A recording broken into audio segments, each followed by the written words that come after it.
original timeline of Michael's life, which includes the events of Halloween. Oh, hold on now. In this video, I'm... Oh my. So you got 1, 2.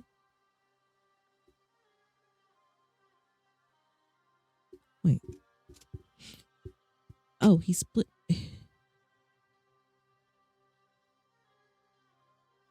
Right, because Rob Zombie had 2 movies, right? Hold on. Halloween H2O. You had Rob Zombie Halloween. Rob Zombie had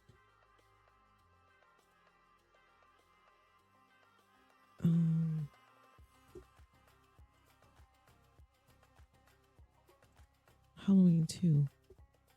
Yeah, he was the reboot. So I thought H2O was the reboot. So okay, so he got them over here.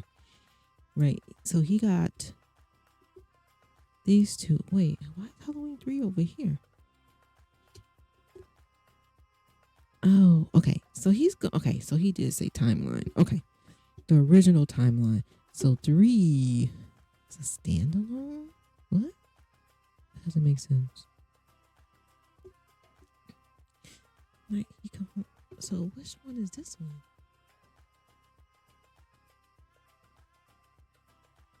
Scariest Halloween of them all. All right, let's just see. All right, so I'm trying to keep up though. I'm gonna have to probably come back to this map. So this is the original, right? These are the Rob Zombies. These are the modern retakes. These 2, H2O.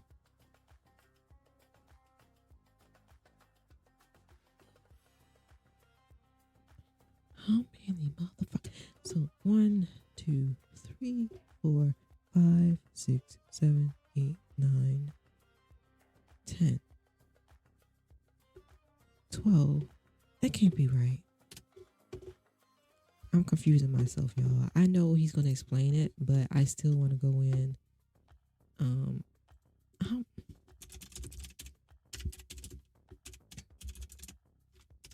Look, I wasn't the only one. It popped up real quick. So how many Halloween movies were there? 13. There are 13. Here, I thought it was like 4 or 5. I thought like the original, like the of course with the Jamie Lee Curtis one, but then I thought the last one was like the Rob Zombie one. Like you had the H2O. I thought that was like technically number 4, and then you had Rob Zombies too. That's like what, 5, 6. What the hell? Oh my gosh. There are 13. They came out close to one another. All right, so you had the Halloween, John Carpenter's, and you had Halloween 2, and you had Halloween 3, Season of the Witch, then you had Halloween 4, The Return of Michael Myers, Halloween 5, The Revenge of Michael Myers, then you had The Curse of Michael Myers. I think I've seen this one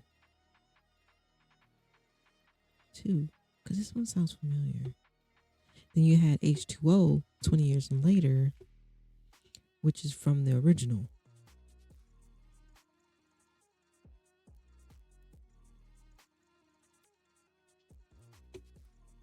Okay. And then you had Resurrection.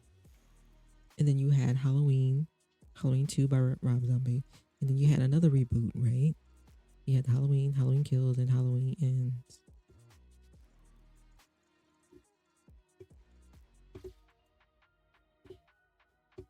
All right, so 1978. Oh, so H2O, right? So H2O is connected to because it says 20 years later, obviously, because it's 78 one, right? So these are connected, and Resurrection, that's obviously connected. And then the reboot is the reboot of the originals.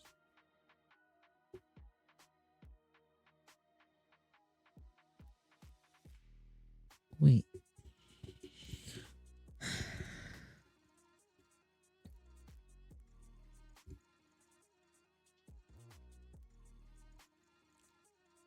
So why wouldn't Halloween 3 be a part of the series? So it says Season of the Witch.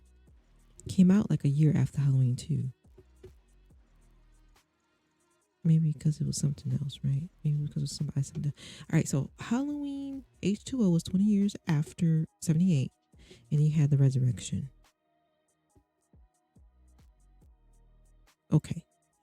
And then the originals were rebooted in 2018 with Halloween, Halloween Kills, and Halloween Ends. But the original timeline has Halloween, Halloween 2, Halloween 4, 5, and The Curse of Mike Myers.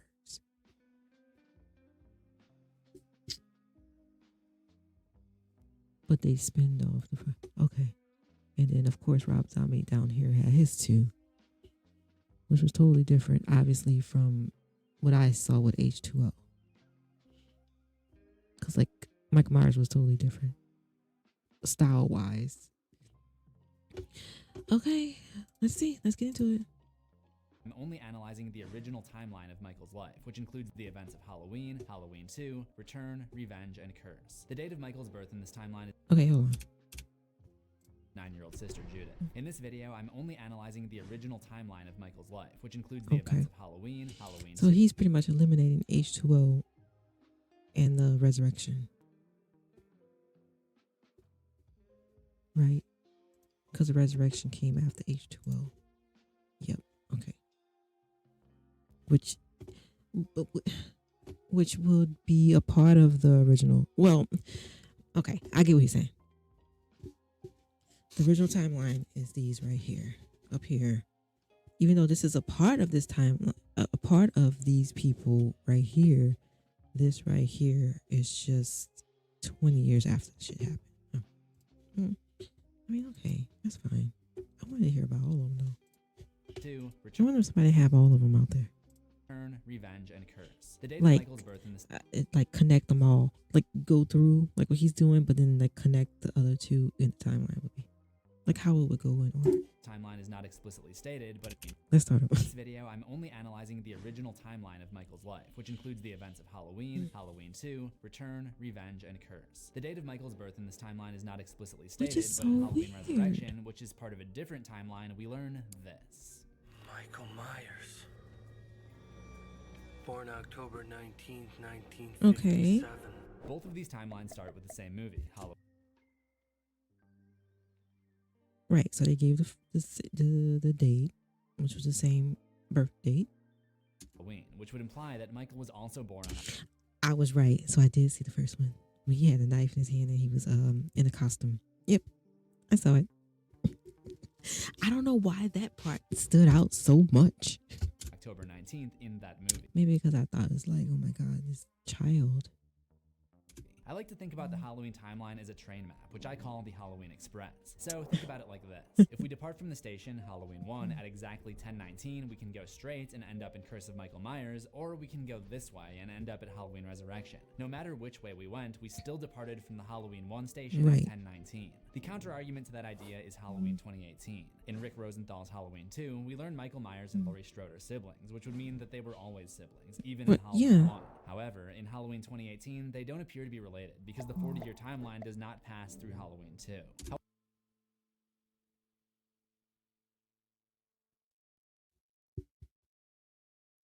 What?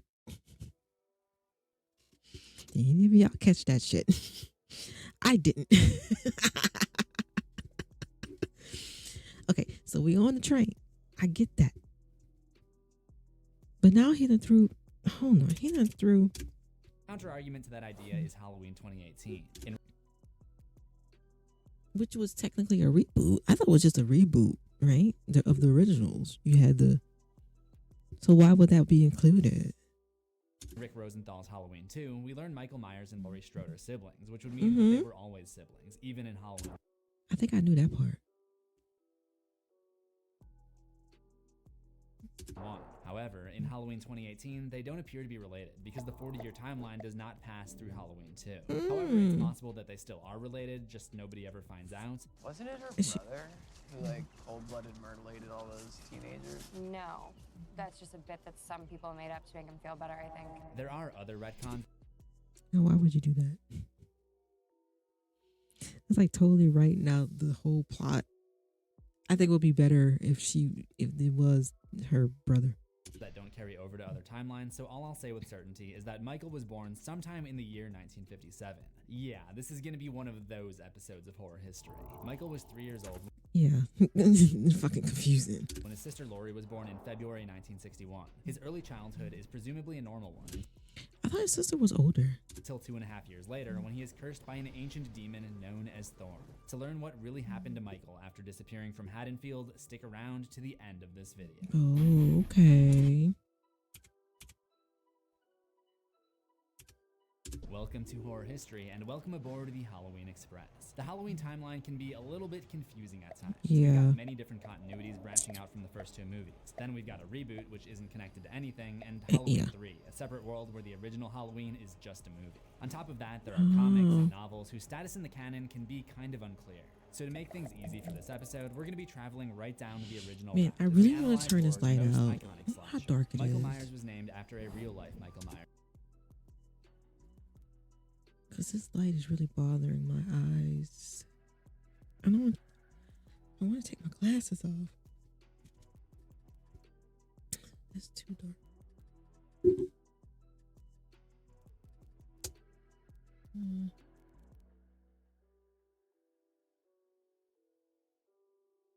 Let's see.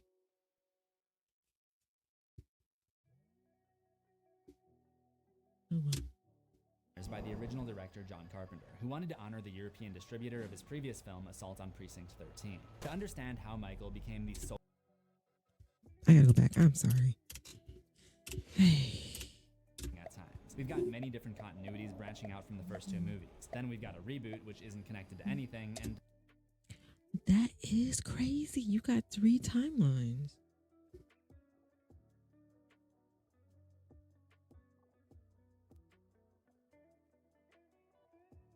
Two of those. Okay, so it look. So 2 of those timelines. Well, all 3 timelines stems from the first movie, but 2 of the timelines stems from the first movie and the second movie. I think the more he puts the map out and explains it, the more he confuses me. I had it straight in my head, but now he's confusing me again. But it's okay. Halloween 3, a separate world where the original Halloween is just a movie. On top Okay. of that, there are comics and novels whose status in the canon can be kind of unclear. So to make things easy for this episode, we're going to be traveling right down to the original route as we analyze horror's most iconic slasher. Michael Myers was named after a real-life Michael Myers by the original director John Carpenter, who wanted to honor the European distributor of his previous film Assault on Precinct 13. To understand how Wait, what?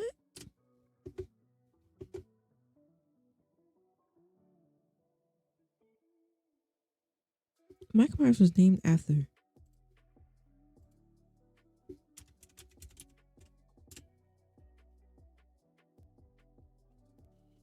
He was. That doesn't make sense.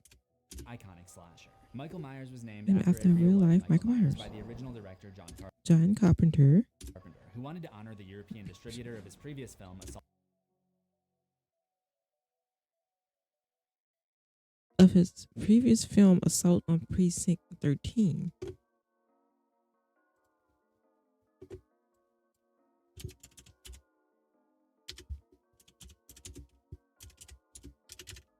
Oops.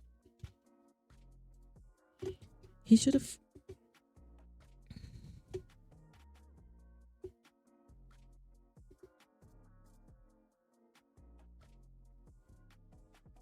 He should have.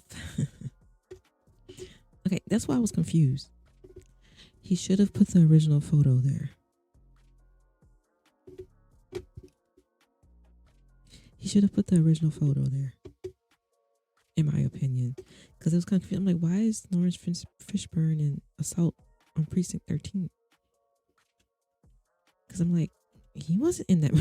I forgot they remade it. It's like, that doesn't seem right. But okay. All right. Let's keep moving. Assault on Precinct 13. To understand how Michael became the soulless, immortal killer that he is, we've got to take it way back to about 500 BCE. What? Dang. Mike Myers was cursed by a demon too?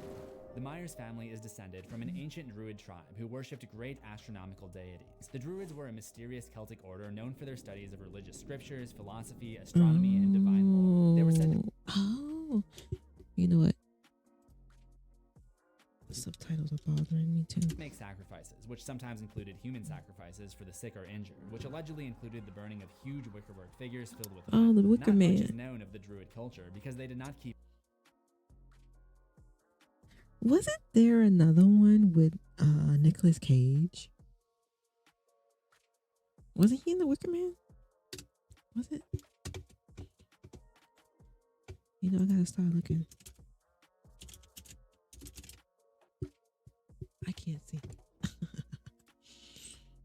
I can't see. Oops, I should have put movie. Dang it. Because there was one in the 70s, right? And then there was I thought they had another one, like a remake or something.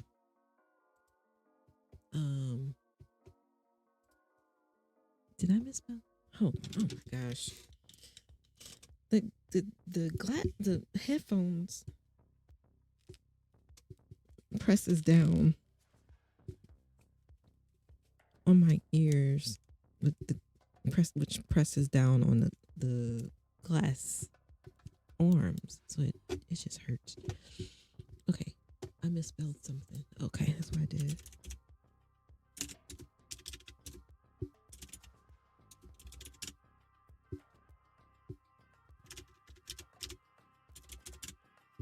I also gotta get a microphone arm because this thing is in my way. Okay, so yeah, sure was. Okay, I saw this one. I saw the remake of the 1976 one. I saw the one with Nicolas Cage that came out in 2006.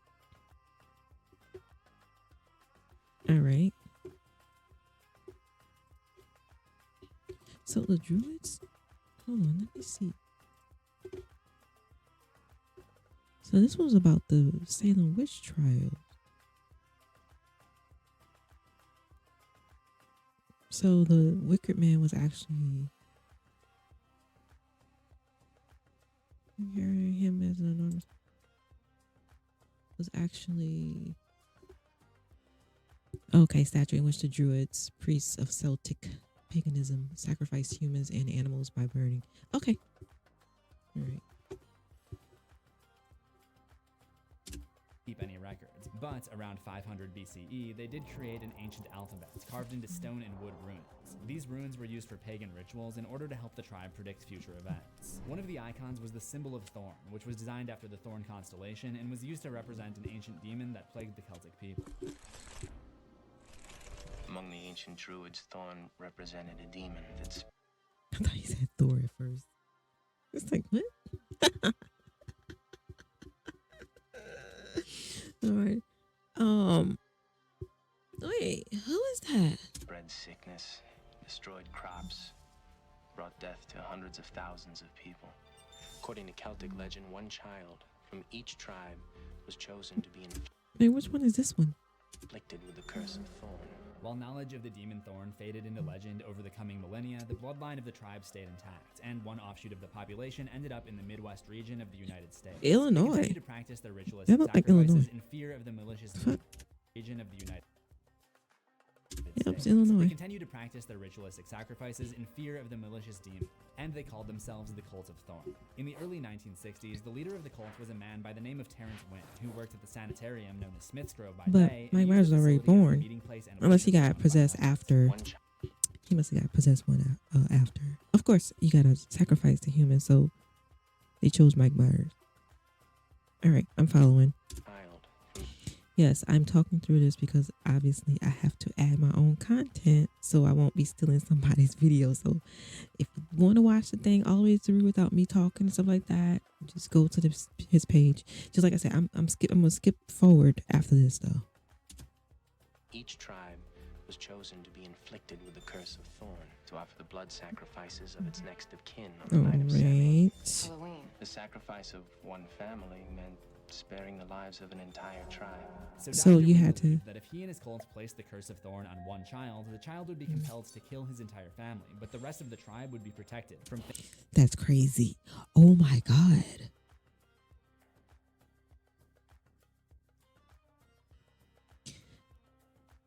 So Mike Myers with the other families, okay, I guess he gonna explain that too. Did Mike Myers go after the other families of the tribe? Because he killed his own family. He unalived his own family, right? So he has to, if he's angry. things like disease, death, plague, and drought for an entire generation. I You do get not that off know the how their screen. selection That's process so went, gross. but Dr. Wynn ends up choosing a 6-year-old boy by the name of Michael Audrey Myers.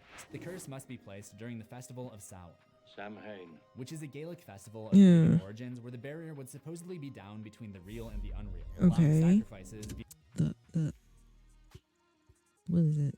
The upside down. be those crops, animals, or in the case of the Halloween movies, human sacrifices to be Oh, made. yeah. Samhain takes place every year at the end of the harvest season. Today, in the Northern Hemisphere, we call that Halloween night. Halloween. However, in the eyes of the cult, some Halloween nights were more special than others. The Druids were also Okay. great mathematicians and astronomers. Isn't Halloween like All Hallows Eve? Let's see. Is that a certain night?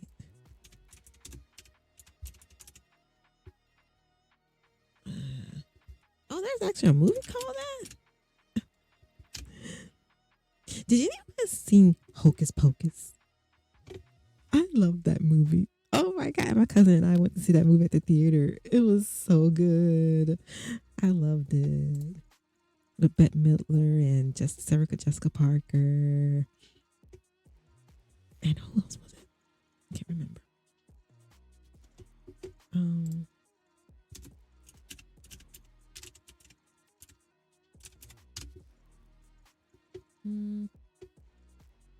Oh, so it's All Saints Day. Okay.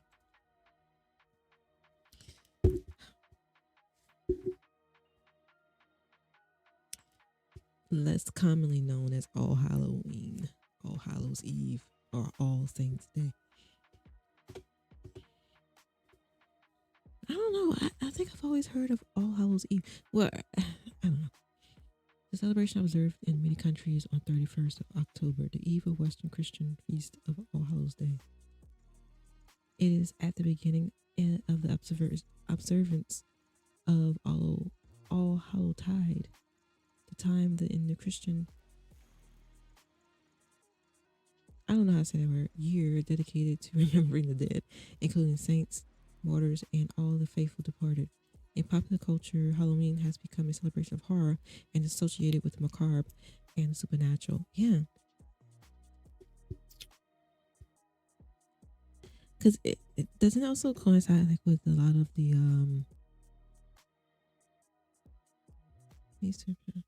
have rituals that began the night before and did the Feast of All Hallows. Like I really didn't have Catholic friends. Many Catholic friends, although a town that I'm from is Catholic to the T.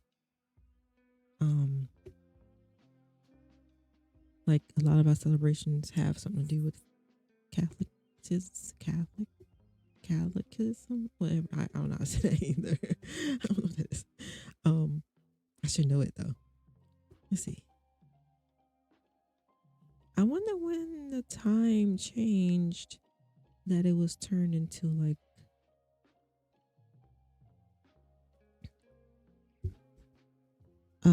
horror thing, like with ghosts and ghouls. Let's see. Time when Western Christians honor all saints and pray for recently departed souls who had yet to reach heaven. I didn't know that they believed it. Wait a minute. We actually believed that? That the departed souls hadn't reached heaven yet? Huh? Okay, so I know every religion has a different belief and everything. We're not gonna. We talk about Mike Myers. Let's move on. Oh God.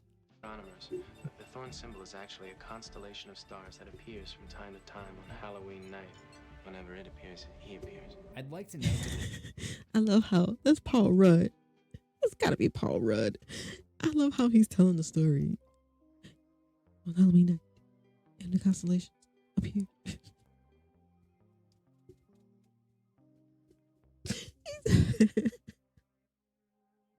I'm sorry.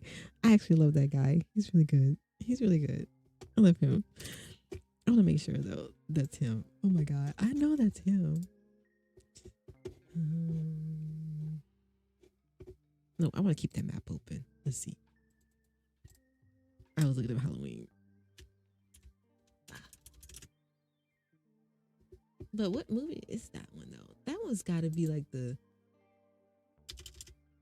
part, like part 5 or something. Yeah, I was right. Paul Rudd. Oh, The Curse of Michael Myers. Okay. So that one's it is a connection because the curse of Michael Myers is part of the original timeline. Okay. There's no number, so wouldn't it be technically number 6? 1, 2, 3, 4, 5, 6. Yeah. 7, 8, 9, 10, 11, 12, 13. Yeah, so that'll be like technically number 6 if it's still connected to the others, right? So why is it labeled number 6?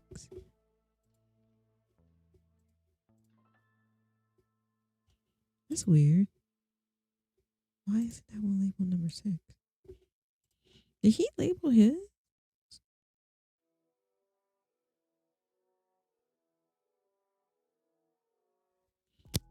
I guess it isn't labeled. Hello. Yeah, it's still there. Whoops. No. I need you to close. Shit. Hold on. I found out too that my Google Chrome takes up a lot of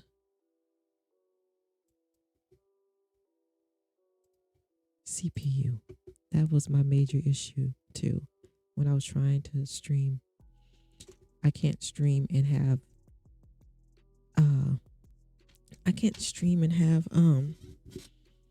Google Chrome open at the same time on my computer. It goes crazy and uses way too much CPU.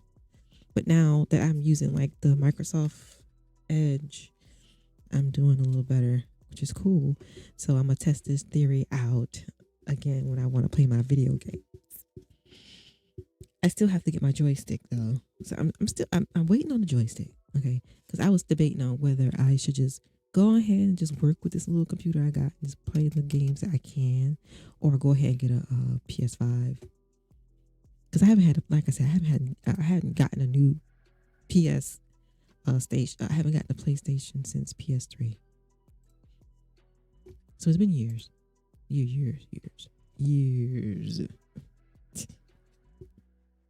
So, okay. So I ended that task. Now let's go back and get back to this task. Oh my God. Why I'm so used to clicking on Chrome, y'all. Oh my God. Here we go. Ay. Look at that. The CPU went up just that fast too. Get this off. Stop. I need you to end task. Get off. Don't be doing that. Come on now. Work with me. There we go.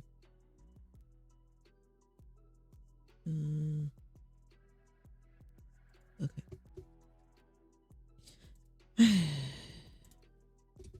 All right.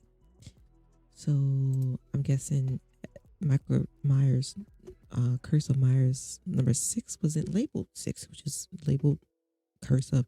I wonder what.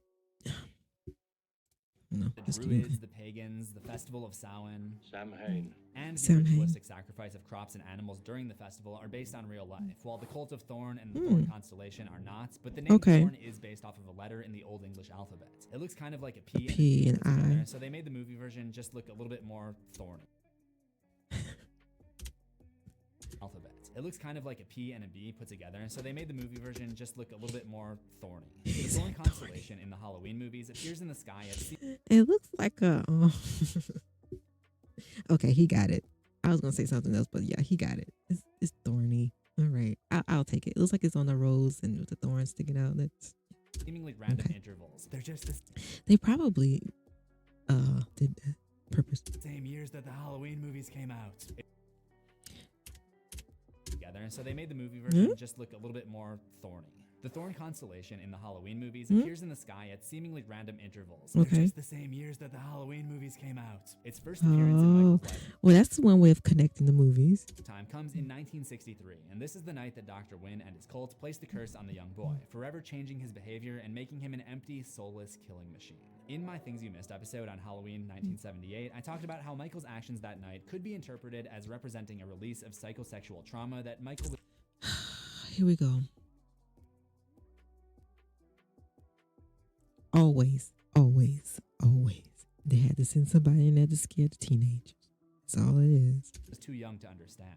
I went in depth with the psychological interpretation on that video because it doesn't fall in line with the information presented in Halloween 6, The Curse of Michael Myers. So in this video, since maybe because people not in the 90s, nobody was as stupid anymore or as conforming to those ideas anymore, I guess you could say. I don't know. I'm stupid. Don't mind me. we're analyzing his entire character, that psychological interpretation doesn't make sense. Michael is simply possessed by the cult. Michael Myers' power is described by Dr. Wynn as something greater than a man driven to commit crimes. Evil, pure, uncorrupted, ancient. On October 31st, But why would you? It's 1963, like, I don't know. These fucking cults, man, they ruin people's lives. They just ruin everything. Let's see.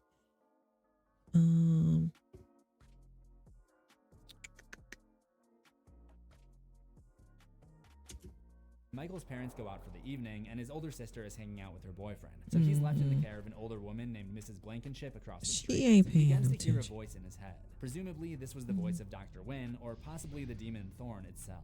It was the doctor. Michael heard a voice. It told him to kill his family. And that's exactly what he does. Is it just what he grabs a did? knife and goes to take out his sister by stabbing her several times before his parents eventually come home to discover what he had done. Michael is sentenced to Smith's Grove Sanitarium and assigned to a doctor named Samuel Loomis. In a hearing 6 months later, It's always those crazy doctors who just a psychopath that just as psycho as them. in April 1964, Loomis was instructed to report on Michael's progress to the court 2 times a year. Further, Michael Audrey Myers shall be brought before the court. Aubrey Myers. Called his whole government name. First birthday, where he shall be tried as an adult. Michael was seemingly in a Yeesh. catatonic state, causing nearly everyone to see him as harmless other than Dr. Loomis. His Yeah. initial stay at Smith's Grove lasted Okay, yeah. And then when he came home, all hell broke loose again. Let's see. Let's go here. Of course, I'm going to go back and watch the whole thing again. Michael Myers turns 21 years old and so was due back in court to be tried as an adult. Dr. Loomis and nurse Marion Chambers were supposed to transport him to his trial, so Yeah. Michael took action to make sure that this was not possible. Yeah. He destroyed his room at Smith's Grove, freed many of his fellow captives, and left behind the word sister in blood. Although to most, this appeared to be a reference to his older sister Judith, because his younger sister's existence was hidden from the public, and she was given a new name and new family so that she Right. could be protected from any potential harassment. Since Dr. Wynn was the administrator, Which I kind of like that plot. I don't know why they said that in the other, what he said in the other Halloween movie, they made her not a sister. of the sanitarium and It's also crazy. the leader of the cult of Thorn, it's That works well. Like you have like this secret society. You got a secret family. It works well. not hard to imagine that he didn't exactly try his hardest to prevent Michael's escape. Michael waits for Loomis and Chambers to pull up to the sanitarium, and when Loomis Of course, you know what? From my thought process is that he wanted to see how Michael does. Not did he do? Like I said, I haven't watched all these movies. I only watched H2O, so it's like, did the doctor want him to go loose? Because he probably experiment on this guy. Like, I want to know what makes him tick. I want to know why he's doing what he's doing. Does he believe he's cursed, or does he believe he's really mentally unstable. Gets out to use the nearby phone, he attacks Marion, driving her out of the vehicle, which he takes for himself. I know you can play as Michael Myers in Dead by Daylight, but I think this is proof that he... What? Dead by Daylight.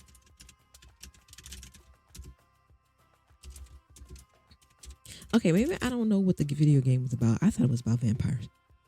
Hold on.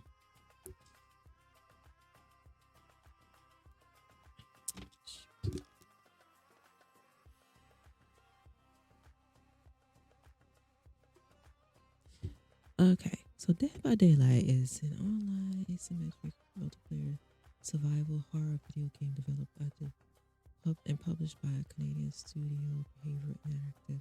It is a 1v4 game in which one player takes on the role of the unaliver and other 4 play as survivors. Really? You can actually play as an unaliver? Well, ain't that special?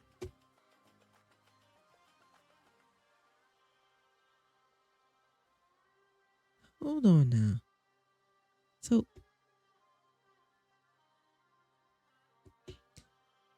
I want to know, I want to see, like, the entity.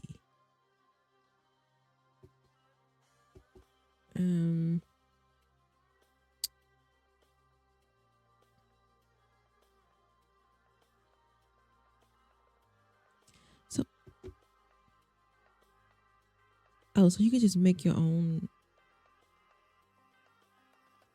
So you pretty much make your own characters in here?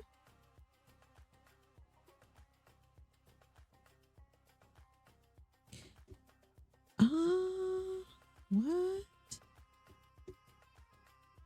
The Shape, which was Michael Myers.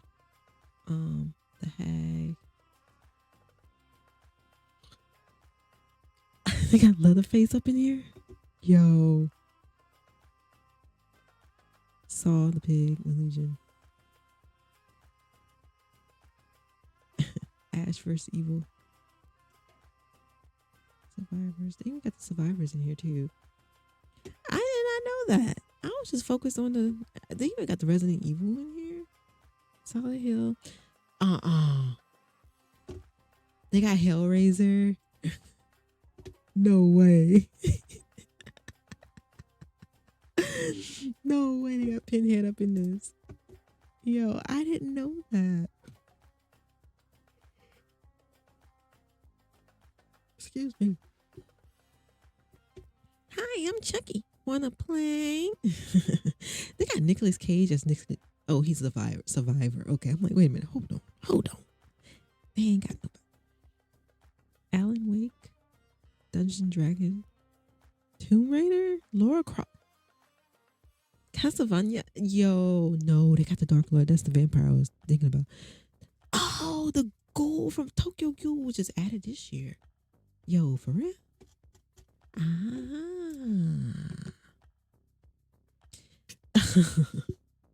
They just added the animatronics of Five Nights at Freddy and The Walking Dead. Rick Grimes and Michonne. Oh, they will be added later this month. So you're not on there yet. Okay. Sadako Rising. Yuchi Ashikawa. The Death Slinger.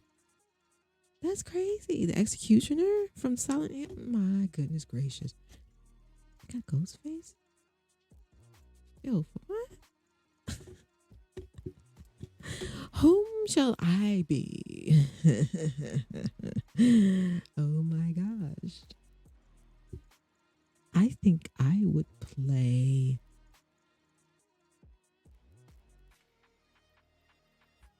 I think I would like to play. I don't know. I guess I like going around and saying, "Hi, I'm Chucky. Want to play?" Oh my gosh. The Ghoul. Perhaps. Do I ever want to, like, I don't know who I would play. Can you play yourself as a survivor? That'll be great if you play yourself as a survivor. Oh my gosh. Darkness among us. Oh, I'm sorry. I just yawned. Okay, that's fine. Let's go back. He should also be playable in GTA. This is. Let's go bowling. Michael's ability to drive. Stop. Stop. Mike Myers driving. The shape is driving. What the hell is wrong? What in the world? I should say not driving, but he has a cell phone. Okay, that's another question. So Mike Myers got in the car, right? And drove off. What? How did he learn how to drive? Wasn't he like, what, 9, 10, or 11 when he went to the hospital? When did he learn how to drive? I mean, we can't say because he was possessed, but if the possession, the thing that possessed him, the entity that possessed him, isn't from modern times, so how? That makes no sense. Without any But training I'll or go with it. experience has always been a point of question. Okay, so yes.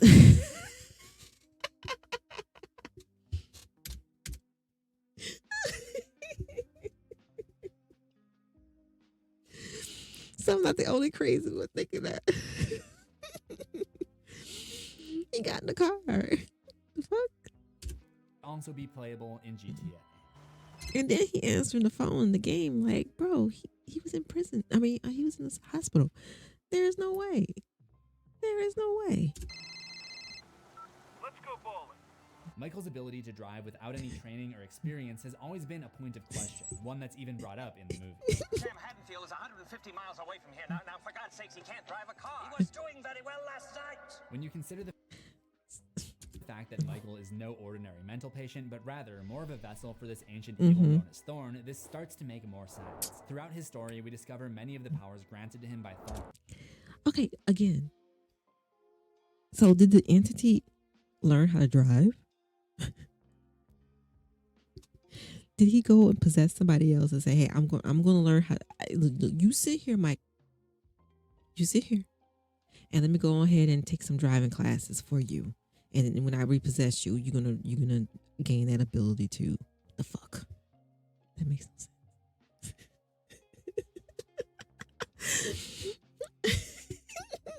Then why you gonna take driving lessons from an entity? What the fuck? He can't even drive himself anyway.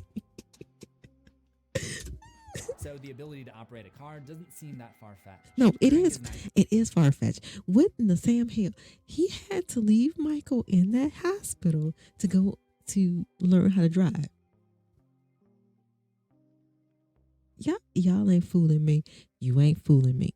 1978 Rampage, Michael is You trying ain't to fooling me. recreate the experience he had when killing his older sister in 1963. I like to think of it as a ritual that he established when he was 6, going after his older sister. Okay, he was 6. He was 6. So, okay. And now he's trying to recreate it, going after his younger sister. When he was 6, he wore a one-piece clown suit and mask, his Halloween costume. So this time, he puts together a similar attire. He runs a mechanic's truck off the road and annihilates him to get the one-piece suits, and when he gets into Haddonfield, he breaks into the general store and steals his now iconic mask in place of the clown. Yeah, mask. so- He also steals some rope, which he would use later. Next, he breaks into his...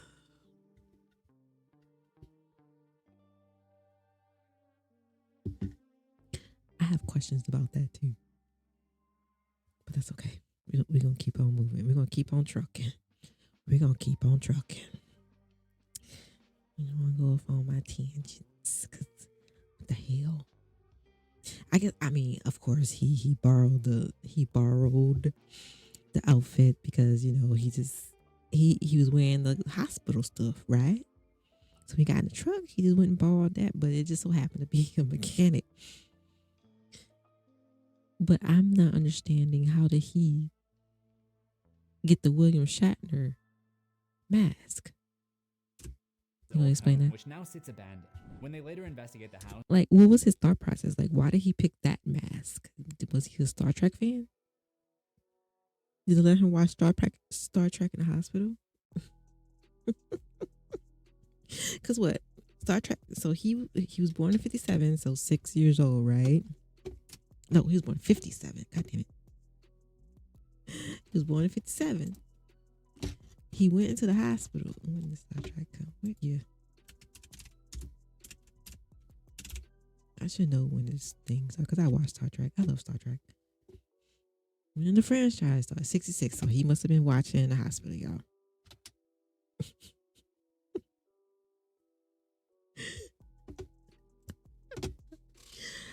I try not to do that. I'm being silly. I try not to do that because I question everything. It's like, God damn it, it's just a fucking movie. Just watch it, whatever. Once they find a dead dog, which Loomis has his own explanation for.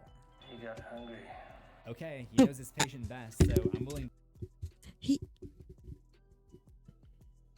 Looking back at it now, because like I said, when I watched Mike Myers, the first one, I was a kid, I was young. I don't fucking understand this shit.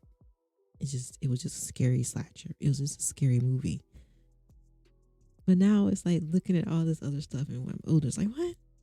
That makes no sense. That makes absolutely no sense. Do accept that explanation. At this point, right. He killed a dog. He unalived the dog.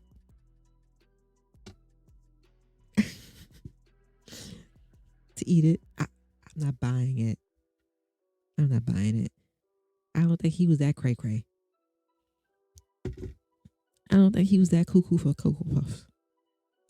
Sister Lori stops by the house to leave a key under the mat at the request of her adoptive father, who's a realtor who is trying to sell the place. Michael sees her walk up to the front door and leave the key. Not realizing. Walk away and so does the adoptive daughter, father know that's the daughter of that household? Stares at her as she makes her way towards her school. Did Michael immediately know that this was his sister, or did Lori become a target simply because he was angry that his old house was being sold? We'll get our answer a little bit later, but for now, we just need to know that Michael was planning to make Lori one of his future victims. I also wondered why he stalks Lori throughout the day instead of just killing her right now. Right. He follows her to school and stares her down through the window during her English. He's trying to frighten her. He's a psychopath. He's trying to frighten her. I wonder if he explains it here. Let's see. There is one survivor. 17-year-old Lori Strode was found directly across the street from the home where the murders took place. The teenager was taken across town to Haddonfield Memorial Clinic. You run right into him. He must have been getting close to Michael's bedtime or something, because after hearing this, he just lets the next 17 teenagers he crosses paths with go free. Seriously. Well, he was out in public. Even though he's not in his right mind and he's possessed, I'm pretty sure he's not stupid. He's not gonna kill all those people in broad night light. Right? I counted. He just goes straight to the hospital and dumps out the rest of his cherry Slurpee in the dumpster. He promptly heads downstairs to hide in the nursery before continuing on to the storeroom where he's able to slash through the phone lines, effectively isolating Lori and the hospital staff from calling in outside help. One by one, he takes out each of the staff members at the hospital taking care of Lori, starting with the security guard, Mr. Garrett, who gets tomahawked with the pointy end of a hammer, and then an EMT named Bud gets choked from behind after making love to yes, of course. His girlfriend Karen in hydrotherapy. Of course. After doing you so, have to he cranks include up the that. heat of the bath to over 130 degrees Fahrenheit in preparation of his next kill. That is just crazy. That's diabolical. Why are you... They always kill us so horribly. Like, they just really hate.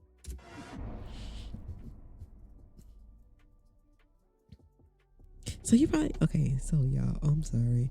You probably did explain why Remember how Michael used a ghost costume pretending to be Bob in order to get close to Linda earlier that evening? Now, Michael pretends to be Bud while Karen's back is turned, and when he gets by the idea of voyeurism goes back to basic survival instinct. When humans lived in the wild, if another lurking animal had eyes on them, it was most likely a predator getting ready to strike. So we're genetically predisposed to be uncomfortable in these situations and avoid them. One of the first studies on the sensation of being watched was called The Feeling of Being Stared At, a title almost as fitting to its content as the title of that one 80s movie with the Blob, which was called The Blob.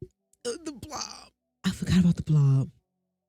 That was the article's ish. author, Dr. Edward That was Tishner, the discusses ish. the idea that someone's gaze itself could be what gives you those goosebumps. Yes. The unsettled feeling you get is something that you give yourself. In fact, an actual voyeur isn't even necessary. You can get creeped out just by believing that you're being watched. Yeah. It takes advantage of True that. this works by popping in, being seen by the victim he's stalking, and then disappearing, leaving his target to wonder if he's still somewhere nearby, zeroing in on that is scary. I mean, he's stalking your prey. Yeah. them with that piercing stare. Lori, the boogeyman is outside. Look. The boogeyman. Tell me there's nobody outside. But it would not be long before Michael Myers' apparent voyeurism would escalate into much more dangerous behavior. Of course it did.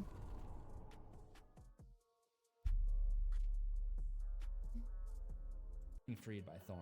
Of course, having a massive amount of retroactive continuity like this can kind of mess up the story if you aren't careful. In 1963, Michael was given his curse as part of the Festival of Samhain. I'm skipping around, I know. And if we go back to the holiday's origins in Celtic Ireland, it was celebrated starting in the evening on October 31st. Subtle, isn't it? So he had to wait. Michael is waiting for nightfall. He's waiting for nightfall on that day. Okay. Also explain what he does next. He stops by the cemetery and steals his sister's tombstone, with plans to use it as a prop during his recreation of her death. Instead of an immediate sibling slice and dice, he just keeps an eye on Lori, staring from behind some hedges, watching her through her... We got that answer. There is one survivor. 17-year-old Lori Strode. We ran into that one. Phase 4, where he would continue to burn until the fire department arrived and found him in a coma. This time a much more permanent one, as he would spend the next 10 years in this comatose state. This time, instead of being taken back to Smith's Grove, Michael was locked up in a higher security facility known as Ridgemont Federal Sanitarium. He was burned like 100% of his body, and they got him strapped. That has to hurt. Despite being a vegetable for his entire stay, he gained a reputation for being the devil himself, and even the guards were afraid of him. As for the room that he's locked in, Welcome to hell. after 10 years of being in a coma, it doesn't look like Michael is ever going to come out of it, and it was decided that he should be moved back to Smith's Grove to open up space for other, more threatening patients. Dr. Loomis is still Michael's doctor during this time, though it's said that the position is more ceremonial. Many of the day-to-day decisions fall on the Ridgemont medical administrator, Dr. Hoffman. It's always him. Mosquitoes again. God. Michael was to be transferred on October 30th, 1988, one day shy of the 10-year anniversary of his rampage. Extra precautions are taken to ensure a smooth operation. However, disaster strikes. Disaster always strikes in the car, an ambulance, or the police cruiser. When the ride to Smith's Grove doesn't quite go as planned. Never goes as planned. Never, ever goes as planned. Because it wouldn't be a scary movie if it did, right? It's supposed to keep you on your toes. Suspense.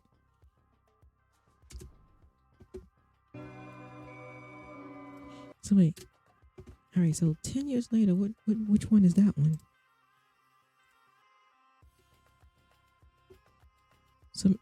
Okay, The Return of Michael Myers. That's less than 10 years.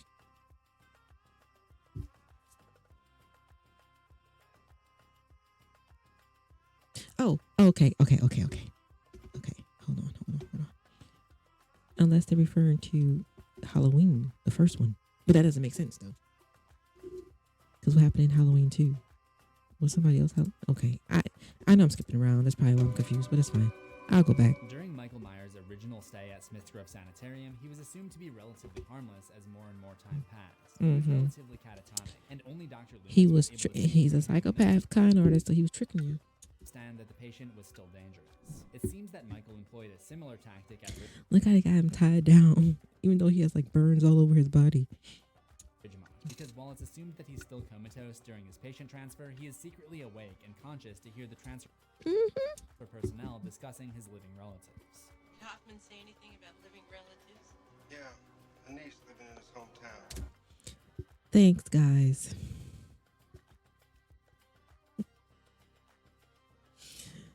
You never know who's listening. Like, you never know who's listening. Even if somebody has headphones on, always be cautious. You never know who's listening. Or if that person you're with is listening. Sometimes they're trying to figure out what type of person you are. Clearly, Michael is sentient during this ambulance ride. It would be hard to say for sure how long he's been awake before this, but given how he tricked most of the sanitarium staff as a kid, for all those years, surprised if he was faking his coma for the last couple years. Yeah. The information about who his living relative is also important because of the curse of Thorn. Even if Lori wasn't around anymore, he still has to take out the rest of his family in order to spare the community at large. Once he hears what he needs to hear, Myers breaks free. That make it sound like Mike Myers was not a villain at all. Like he was just trying to save the world. He was just trying to save the tribe. Right? So he's going down the bloodline to save everybody else. So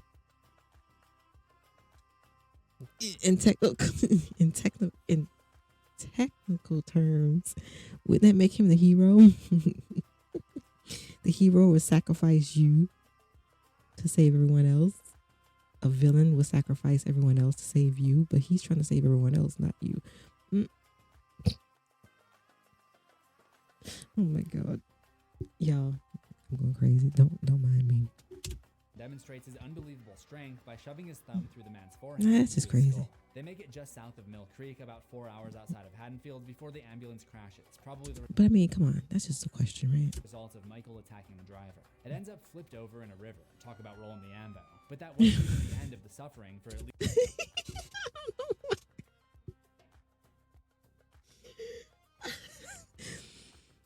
I don't know why that was so funny. I don't know why that was so funny.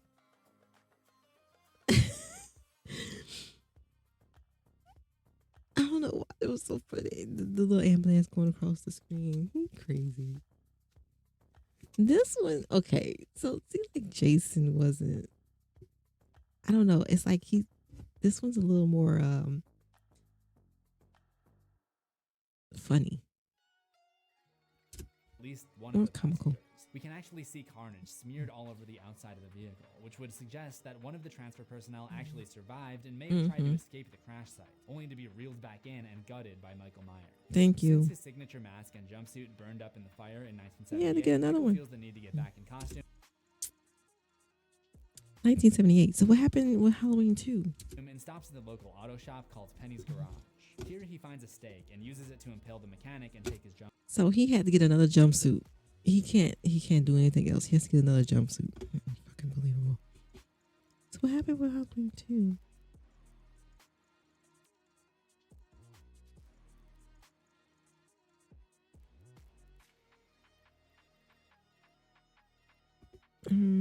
So guess we explain He ends that. up hanging the guy up in chains in the back of his tow truck. It seems that Michael likes to make a spectacle of his victims, whether that be the No shrine shit. babysitters in 1978, the He unique was cause of death all for for the the hospital theatrics. staff, He the half-sized sure was. ambulance, or now the strung-up crazy. mechanic. This, like many of his actions, may go back to Thorn. Mm-mm-mm. Perhaps Michael wants to show off his work to gain favor with the ancient being. Or maybe he just does this to intimidate the survivors as much as possible, because Why? Isn't the being entity living inside of him? Because isn't that the way he learned how to drive? Ain't no way that he did it on his own, right? So why are you trying to press something that's already inside you? he enjoys it. He goes to a small diner. That's true. I attached to think the garage he's a and psychopath. Of course relieves he the enjoys waitress of it. her duties. By the looks of it, this I think his mind was already gone even before. Probably chose him because his mind was already gone. one died of strangulation. If you don't like the service, you don't have to leave a tip, but damn. He also destroys all Okay, that was corny. of the telephones, a tactic that worked well to buy him some time before the authorities showed up at the hospital in 1978, so why not try it again here? So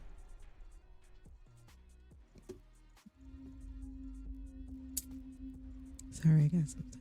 After being rammed into a roadside ditch with the full force of a pickup truck, the life comes into Michael Myers just a moment too late to attack Jamie, and instead, the police and the remaining Illinois boy. Oh my gosh, that is so creepy. Before heading home to the Myers house, Michael first makes an appearance at the Haddonfield Children's Clinic. This is where Jamie and Billy live. Oh, This boy. accomplishes a few things. One, Michael is able to determine that Jamie isn't there, as promised by Loomis, who is with her at the Myers house. Two, it draws the police in that direction, making it easier for Michael to get back into his old home. And three, he attacks one of the officers guarding the clinic and steals his squad car, which he uses to drive himself to Lampkin Lane and rear-end the only cop still defending the perimeter, shortly before smashing his face onto the dashboard. Oh, yeah, He makes his way inside, thanks. and Loomis meets him downstairs and tries to convince him to put down the knife, telling him that Jamie is the key to putting an end to the rage inside of him. Michael actually hesitates and What? lowers the knife at first, and At for a moment, yeah. it looks as if his psychiatrist is finally getting through to him. This shows that the human side of Michael Myers is still down there somewhere, and although we don't Right, that's why he's moving slow. Something. God dang it, did I break my nail? Yeah. See it often. He does want to escape the malediction that's been inflicted upon him. It seems that the rage wins over in the end, though, because he comes to his senses and slashes Dr. Loomis across the torso, then tosses him down the stairs. Yeah. Michael goes after Jamie, but she scurries away, so he gets his fix by tying a rope around this cop's neck and tossing him out the window. Michael chases Jamie downstairs, then down to the basement, then upstairs. Jamie's the cousin or niece? Is that the niece? I got lost. Then up to the attic. Jamie discovers what happened to Rachel and her dog Max, and Jamie is actually able to get through to the human side of Michael Myers in a way that Dr. Loomis was never able to. She asks him to take off his mask, and when he does, Jamie sees a tear running down his face. Yeah. She even comments on his humanity. You're just like me. I'm an asshole just like you. However, what?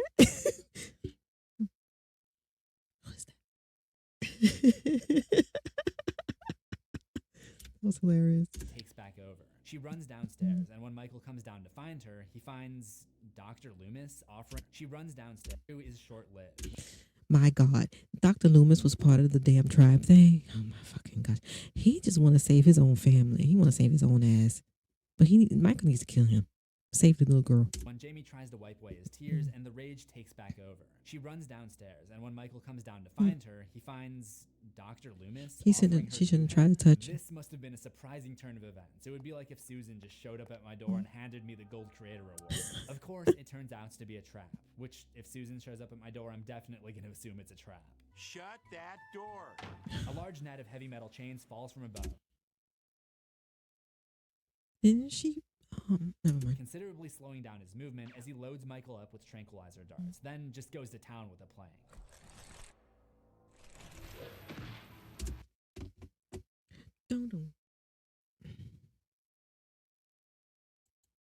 Two versions of this movie, the theatrical cut and the producer's cut, which was publicly released later. They're basically the same movie. The biggest difference is the endings, which is why you'll ride all the way into the station with us, no matter which one you choose. And your decision will really be on the producer. We're moving on.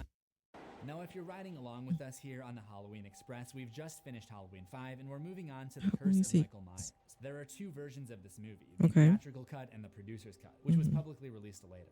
They're basically the same movie. The biggest difference is the endings, which is why you'll ride all the way into the station with us, no matter which one you choose. And your decision will really only dictate which platform you exit to. The theatrical cut is technically canon, so that's the direction I'll be heading in, but if you want to... Theoretical. Sorry, my microphone keeps going in and out. It's crackling in my ears, so I'm just trying to make sure it's. Oops. Just trying to make sure you guys can hear me.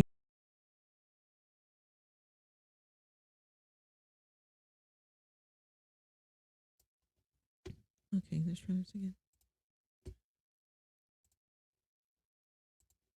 See me talk about the producers. That'll totally suck in my editing. Like, oh my God. Did a whole stream with no microphone. What the fuck? Have to do some voiceover. I'm not a voiceover actor. Shit would be all fucked up.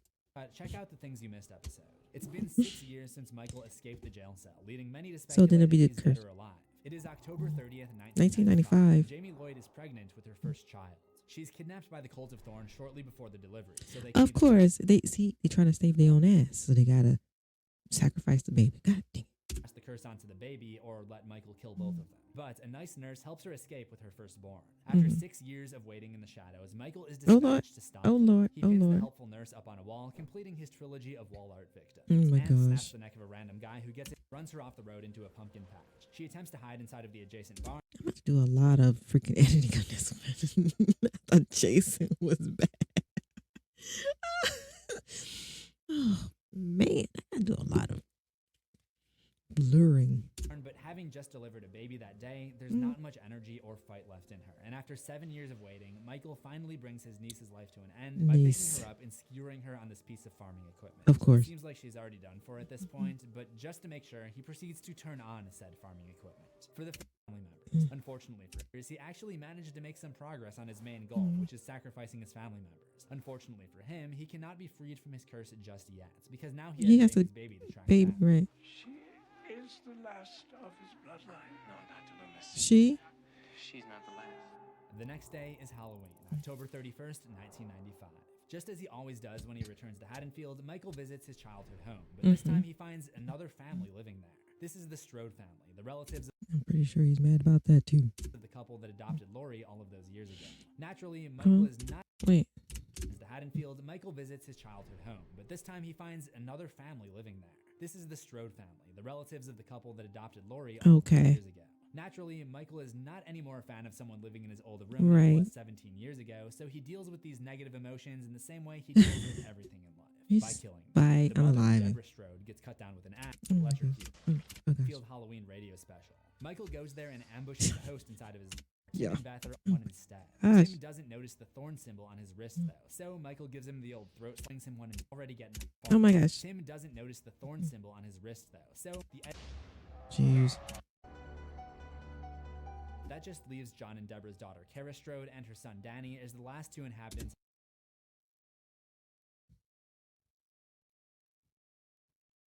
of the house. Kara manages to hide in a dark corner and knock Michael down the stairs, making her the first one to knock Michael out with her bare hands. He comes back and What? Okay. grabs her ankle. She's trying to get Danny to safety though, and she's only able to escape by whacking him with a fire poker. Because he needs some energy. To the boarding house, but Michael was born in 57.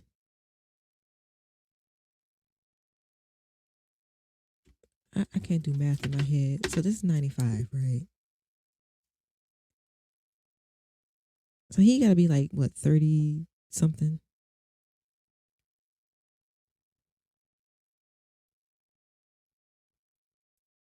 $39. Yeah, so he's like 39, right? Oh, like, he pushing it. Dr. Wynn and the other cult members are waiting for them there. So Michael is instructed to return to his home away from the cult members are even. The cult members are more evil than Michael is. They're the one who set him out there to do their bidding, to do their job, to save their families. But they're more psycho than he is. Home, the Smiths Grove Sanitarium.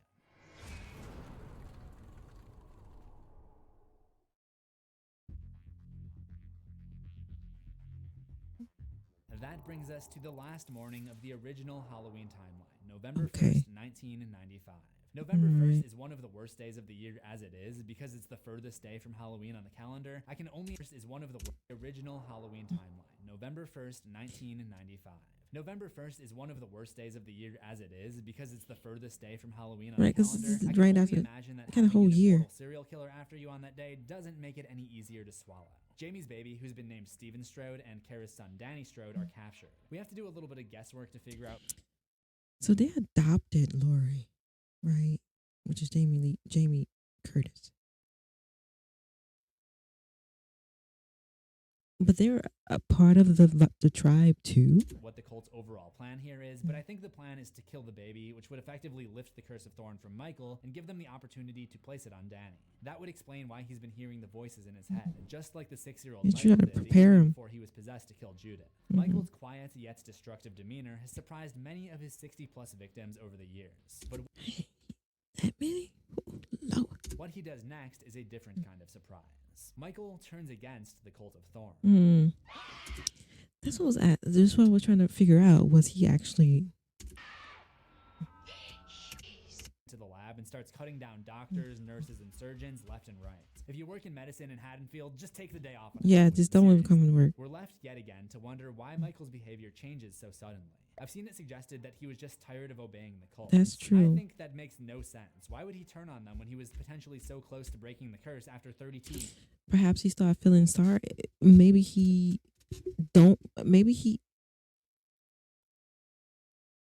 wants to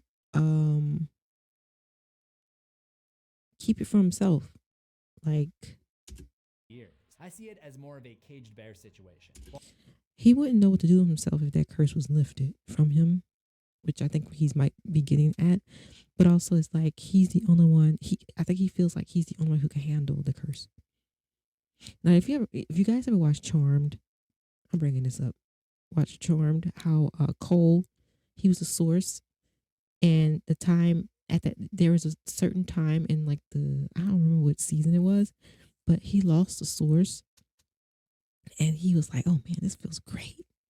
This feels good." He wasn't no longer the source because the source was taken away from him, so somebody else had it. I think it was Piper's. Who was Piper? Piper or Phoebe? Well, I think her husband, the light or whatever. Well, anyway, the source was taken away from him. But toward like as he was being okay, like, oh, this feels great. I never not been the source.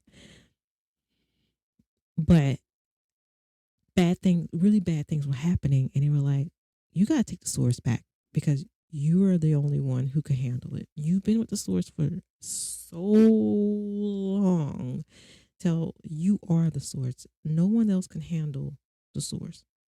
So you have to take it back. And Cole took the source back. So I'm thinking that's what Michael's thinking. I could be totally wrong because look, all I have to do is finish watching what he's saying to even get that. But that's what I think from so far. That's what I'm thinking. What he was doing. Because it's like he's the only one who can handle this curse, and he doesn't want to pass it on at all. He wants it to stop. He's stopping the buck with him. It's stopping with him. While Michael is possessed by Thorn, he's essentially like a wild animal. Anyone who gets too close is in danger of being killed by him. That's just his nature, what he does. He doesn't have any real allegiances, but he does still have the goal of killing off his next of kin. I'm not saying that he's incapable of thinking for himself. I mean, we see him sneak up on people and make reactionary decisions throughout the series. I'm just saying that if he has the chance to kill, he's probably going to. During this massacre, one of the medics escapes out. Right. Even if the curse was broken, I think he would have still done it anyway.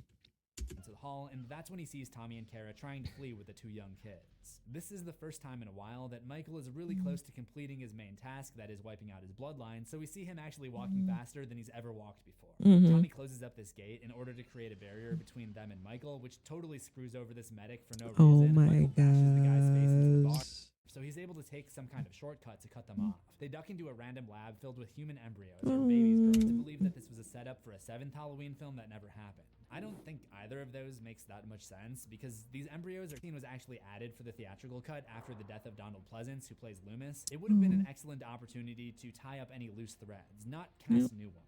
Feel free to share your own interpretations though. Michael pushes through the door to get access to the lab, and Tommy seems to concede to him and offers up the baby. But of course, that was a lie. An empty bundle of blankets. Yeah. Tommy stabs 4 syringes into him, and then Kara hits him with a pipe over and over. He pins her to a lab table and chokes her, but he lets her go after Danny yells out and gives away his position. Leave her alone! Michael realizes that Danny has the baby and attempts to seize him, but Tommy drugs him once. That is funny. Like, bro, you've been moving smart.